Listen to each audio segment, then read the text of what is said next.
Hello guys, ayan, tingnan natin kung anong gagawin ng mga daddy.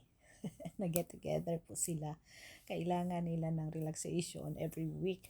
Therefore, meron silang gagawing game. Yan po ay hahanapin nila ang gitna ng isang bilog. Anong game yun? Iyan ay dart. Ayan, tingnan natin kung sinong magaling tumira. Ayan guys, ano po ang number one na kailangan pag ikaw ay maglalaro nitong game na ito?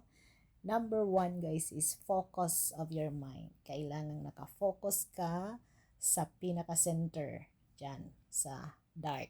No? Yan kasi ang titirahin eh. Dapat tumama ka doon sa pinaka-gitna. Okay? So, yan.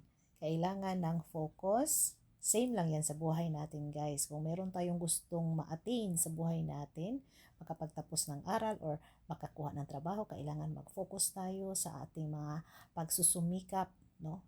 Pagtsatsaga, pagtitiis. Focus lang tayo kahit pagod na tayo, go lang tayo. Kahit anong mga pagsubok na madaraanan natin, trials na yan, sige, focus, diretso lang tayo, diretso lang, ganun. Tsuk, straight lang.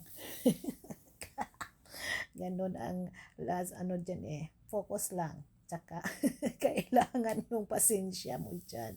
Huwag yung basta ka nalang tira ng tira, no? Timing ba? In good timing and focus. Yan. Wow. O, tingnan mo, di ba si Daddy White? Kuhang-kuha ni Daddy, nakuha niya yung gitna. So, ganun sana din tayo, guys. Sa buhay natin, kailangan natin na may focus tayo para ma-hit natin ang pinaka-target natin.